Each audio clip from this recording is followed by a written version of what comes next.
오늘 우리에게 주시는 하나님의 말씀은 누가복음 21장 5절에서 9절 말씀입니다. 어떤 사람들이 성전을 가리켜 그 아름다운 돌과 헌물로 꾸민 것을 말하며 예수께서 이르시되 너희 보는 이것들이 날이 이르면 돌 하나도 돌 위에 남지 않고 다 무너뜨려지리라. 그들이 물어 이르되 선생님이여 그러면 어느 때 이런 일이 있겠사오며 이런 일이 일어나려 할 때에 무슨 징조가 있사오리이까? 이르시되 미혹을 받지 않도록 주의하라. 많은 사람이 내 이름으로 와서 이르되 내가 그라하며 때가 가까이 왔다 하겠으나 그들을 따르지 말라. 난리와 소요의 소문을 들을 때에 두려워하지 말라.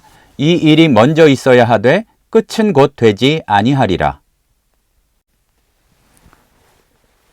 오늘 말씀은 예수님께서 제자들과 함께 성전을 바라보시면서 하신 말씀입니다. 당시 유대인들에게 성전은 단순한 건물 이상의 의미를 지녔었습니다. 신앙의 중심지, 또 그리고 민족적 자부심의 중심이고 무엇보다도 하나님의 임재를 상징하는 거룩한 장소였습니다. 솔로몬의 성전 이후 한참 동안, 수백 년 동안 그 성전이 없다가 헤롯 대왕이 새로 이렇게 재건하기 시작해서 수십 년에 걸쳐서 완성된 두 번째 성전은 아주 놀라운 그 기술들과 예술을 집약해서 웅장하고 화려한 모습으로 지어졌던 것 같습니다. 그러니까 이제 성전이 회복되었으니까 진정으로 하나님 나라가 회복될 날이 아마 얼마 남지 않았을 것이다. 이런 생각까지 가지고 예수님께 자랑스럽게 이야기했던 것 같습니다.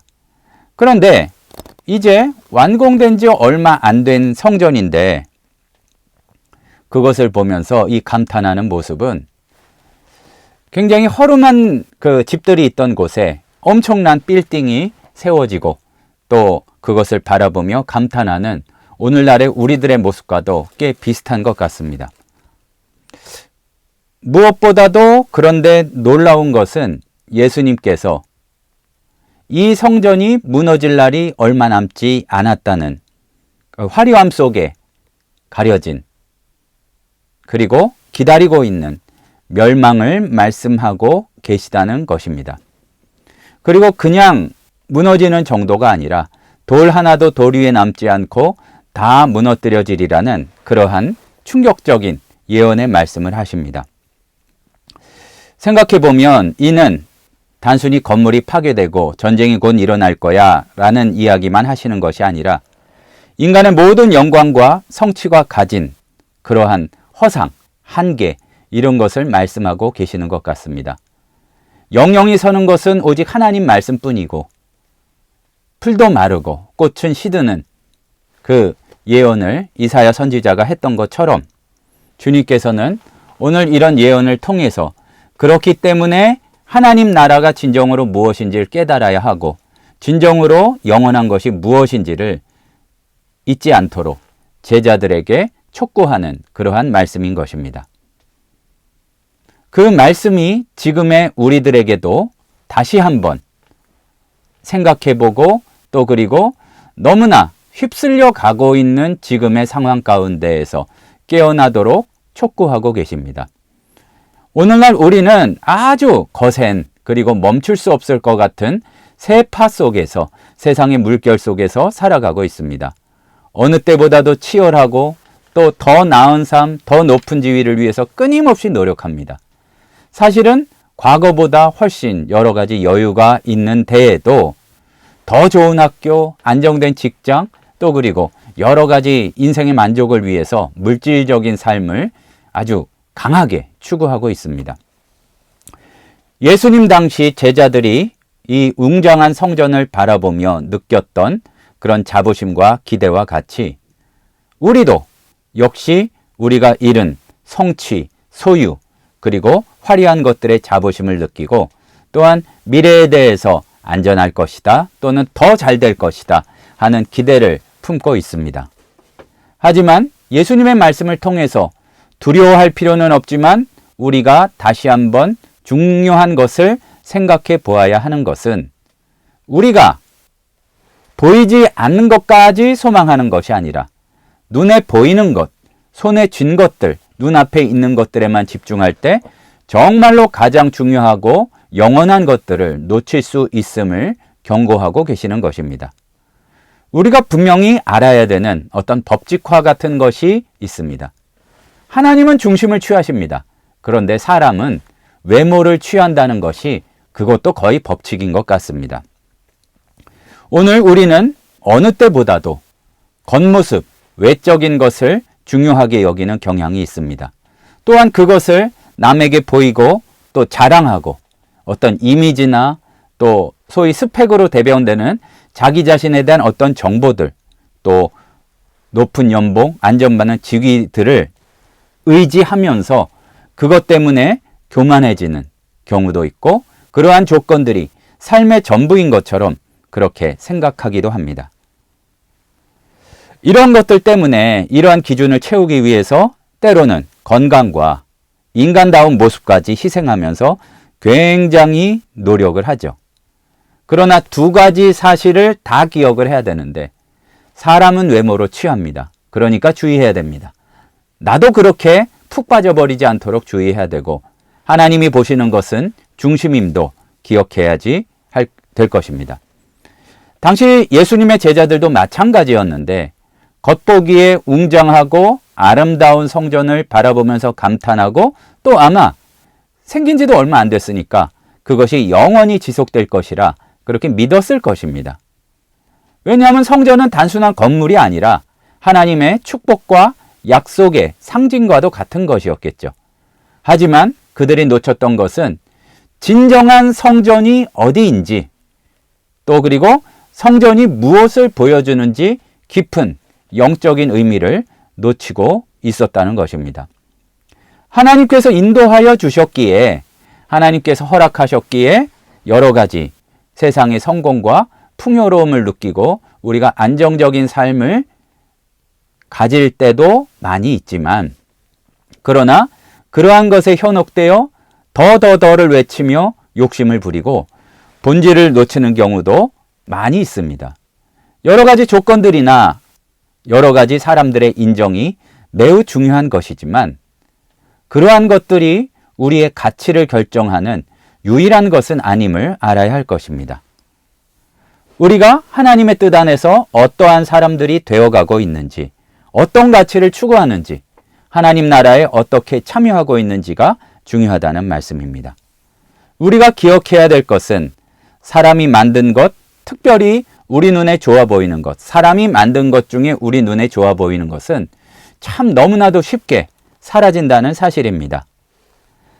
아니, 성전에 대해서 감탄하는 것이 꼭 잘못된 것은 아닌데 예수님께서는 제자들의 감탄에 대해서 찬물을 끼얹는 것과 같은 그러한 정신 차리라는 말씀을 하십니다. 너희 보는 이것들이 날이 이르면 잠시 뒤에 완전하게 무너지리라는 그런 말씀을 하십니다.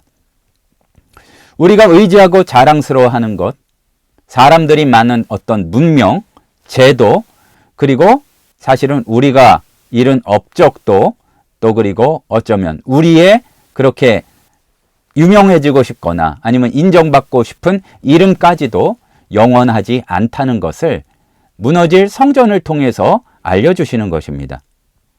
역사를 돌이켜보면 아주 많은 제국과 문명이 흥망성쇠를 거듭했고 영원할 것 같은 권력도 대단한 부자의 그 부도 또 명예도 시간이 지나면 사라져버리고 개인의 초점을 맞춘다면 우리가 지금 누리고 있는 것들 성취들도 언젠가는 사라져버린다는 사실을 잊지 말아야 할 것입니다. 그러면 정말로 영원한 것은 무엇인가? 특별히 변화가 빠른 그리고 예전에 귀했던 것들이 너무나 금방 가치가 없어지는 현대사회 가운데에서 여러 가지 부침들 가운데 우리는 영원한 것이 무엇인지를 잊지 말아야 합니다. 변화의 빠른 그런 흐름 속에서도 우리가 의지하는 것들이 영원하지 않다는 것을 속히 깨닫고 잊지 말아야 한다는 것이죠.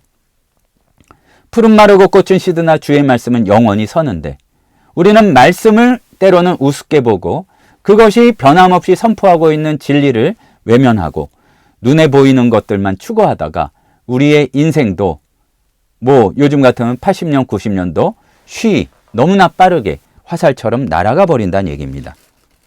문제는 우리가 말씀을 붙들고 가만히 있으면 언제까지라도 말씀을 편안하게 붙들 수 있는 것이 아니라 세상은 끊임없이 우리를 유혹하고 어떻게 해서든지 그것을 놓도록 우리를 설득하고 있다는 얘기입니다. 더 많이 소유하고 더 높이 오르고 더 많은 인정을 추구하라고 때로는 속삭이고 때로는 윽박지르고 때로는 여러 사람들을 통해서 회유하고 직접 보여주고 그렇게 우리를 끌고 들어가려고 하고 있지만 이러한 유혹에 빠지면 우리는 아주 한시적이고 영원하지 않은 것들에 대해서 집착하고 진짜 가치를 잃어버리게 된다는 사실을 기억해야 될 것입니다. 미혹을 받지 않도록 주의해라. 유혹해서 거기 넘어가지 않도록 주의해라. 그 말씀입니다. 많은 사람이 내 이름으로 와서 이르되 내가 그라하며 때가 가까이 왔다 하겠으나 그들을 따르지 말라. 첫 번째로는 이단 사설을 얘기하는 거짓 그리스도, 적그리스도에 대한 이야기입니다. 하지만 이 사이비 종교 이단들만 무서운 것이 아니라 우리가 깜빡 속고 넘어갈 경우가 많이 있지만 우리의 신앙과 상관없는 것 같지만 더 무서운 것은 세속주의, 물질주의인지도 모릅니다. 복을 눈에 보이는 것으로 쌓아놓고 증명하려고 하는 그런 유혹. 그리고 직접 사이비 교주의 모습은 하진 않았지만 우리가 그 가치를 따르고 그것을 위해서 살도록 온통 모든 것을 다 빼앗아가는 그러한 세속주의의 가치들. 그거를 따라야지 구원을 얻을 수 있다고 우리를 설득하지만 우리는 그들을 따르지 말아야 할 것입니다. 수많은 정보와 광고, 또 여러 가지 미디어, 요새는 종류가 얼마나 많습니까? TV 정도가 아니라 우리가 가는데 늘 따라다니는 여러 가지 정보들 속에서 끊임없이 더 나은 삶, 더 행복한 삶, 불안하니까 뭐를 갖춰야 된다는 그런 반복하는, 그런 약속을 반복하는 메시지들이 우리를 유혹합니다. 그게 나쁘고 그게 꼭 적그리스도다 그런 가치는 아니지만, 그렇게 하는 얘기는 아니지만 예수님을 붙들지 않고 다른 어떤 것을 붙든다고 해도 우리는 안심할 수 없다는 얘기입니다. 우리는 두 발을 이 땅에 디디고 살아가는 사람이기 때문에 세상의 가치들에 대해서도 당연히 지혜롭게 미래를 대비하고 준비하고 살아가야 하지만, 그렇게 지혜롭게 살아가는 가운데에서도 영혼을 잊어버리고 그런 것들만 갖춘다고 해서 안심할 수 없다는 사실도 기억해야 된다는 얘기입니다. 그런 것들을 의지한다고 세상이 말하는 다른 어떠한 것들을 붙든다고 해서 우리 마음속에 있는 허전함, 불안함과 두려움에서 벗어날 수 없습니다. 왜냐하면 영원하지 않고 어떻게 말을 하고 어떻게 우리를 설득하든지 언제든지 사라질 수 있는 것이기 때문에 그렇습니다. 당시 유대인들은 로마 제국 지배 아래 있었고 전쟁과 기근 또 그리고 여러 재난의 위협 가운데 있었지만, 시달리고 있었지만 요 성전을 바라보면서 나름 마음의 위안을 삼았던 것 같아요. 그러나 예수님께서는 그 성전도 이제 곧 무너진다 이렇게 말씀하고 계십니다. 우리도 마찬가지입니다. 우리가 의지하는 것들이 사라졌을 때, 사라지면 우리는 큰 상실감과 절망에 빠지게 되는데, 그렇기 때문에 흔들리지 않는 반석, 사라지지 않는 반석, 하나님의 뜻, 주의 말씀 가운데 우리의 삶에 기반을 두어야 한다는 말씀입니다. 우리가 무엇을 의지해야 할지 다시 한번 점검합시다. 난리와 소요 소문을 들을 때에 두려워하지 말라. 이 일이 먼저 있어야 하되 끝은 곧 되지 아니하리라. 물론 1차적으로는 당시에 있었던 여러 사건들을 말씀하시는 것이겠지만 우리도 기억해야 될 것은 너무 불안해하며 믿음 잃어버리지 말고 어쩌면 요즘에 우리나라의 여러 상황처럼 엄청난 일들이 반복이 되어도 흔들리지 말고 혼란과 불안 속에서도 두려워하지 말고 영원한 것을 붙들고 마지막 때를 기억하며 주님께서 보여주시는 그 영원한 것을 바라보라는 얘기입니다. 이 땅에서의 삶은 그 여행과도 이렇게 비유하는 경우가 많지만 그와 같이 언젠가는 이 세상을 분명히 떠나야 합니다. 하지만 세상의 것들이 모두 사라지고 이 세상에서의 우리도 사라진다 할지라도 영원한 가치, 믿음, 소망, 사랑도 언제까지 있을 것이라 했지만 우리와 하나님과의 관계는, 우리 주님과의 관계는 영원히 계속됩니다. 그 관계 가운데서 살아갈 때에 진정한 평안과 만족을 누릴 수 있다는 것이죠. 신우의 성도 여러분, 우리가 다시 한번 기억해 봅시다. 믿음의 이름은 있으나 그 가운데서도 우리가 세상의 화려함을 바라보고 그것이 없으면 불안해하고 그것이 있으면 만족하고 그런 세상의 조건에 우리가 마음이 흔들리고 있지는 않은지 다시 한번 우리의 든든한 뿌리를 흔들리지 않는 예수 그리스도, 반석 되신 예수 그리스도에게 그 말씀에 깊이 뿌리 박을 수 있는 우리의 신앙이 되기를 소원합니다. 우리는 겉모습에 참 넘어가기 쉬운 시대적으로도 그런 세상에 살고 있습니다. 얼마나 참 좋은 것들이 많습니까? 세상은 끊이지 않고 우리를 그러한 것에 집착하도록 만들고 아주 근원적인 갈증이 해소되지 않았기 때문에 더 헛된 것에 집착하도록 만들고 불안하게 하고 두려움 속으로 몰아넣지만 기억해야 될 것은 예수님의 말씀, 미혹받지 않도록 주의하는 것입니다. 예수님이 말씀하셨던 적그리스도, 거짓 구원자가 우리에게 지금 적용시켜 본다면 우리를 구원할 것이라고 착각하도록 만드는 다른 것들, 거기에 넘어가지 말고 진짜 우리를 구원해 주실 분은 예수님이심을 놓치지 말아야 한다는 얘기입니다. 마지막 때를 기억하며 영원의 가치를 추구하는 그러한 우리 모두가 되기를 소원합니다. 그러한 삶의 중심을 회복하는 성도 여러분 되시기를 소원합니다. 기도하시겠습니다. 사랑의 하나님 아버지, 참으로 믿음의 반석, 거기에 신앙을 두지 못하고 눈에 보이는 것, 남들 사는 것, 남들이 이야기하는 것에 이렇게 둥둥 떠다니듯이 그렇게 유혹에 휩쓸려가는 저희들을 불쌍히 여겨 주시옵소서. 주의 말씀을 더욱더 든든히 붙잡으며 파도가 지나간다 할지라도 우리는 전혀 떠내려가지 않고 가야 될 길을 예수 쫓아 따라가는 믿음의 성도들 되도록 인도하여 주시옵소서. 지금은 우리 주 예수 그리스도의 은혜와 하나님 아버지의 크신 사랑하심과 성령님의 충만히 인도하시는 은혜의 역사가 믿음의 반석 가운데 보이지 않는 것까지 볼 수 있는 믿음을 가지고 그 소망으로 세상의 파도 가운데에서도 승리하며 살아가기를 소원하는 우리 신우 회원들, 성도들 머리 위에 이제부터 영원토록 함께 있을지어다. 아멘.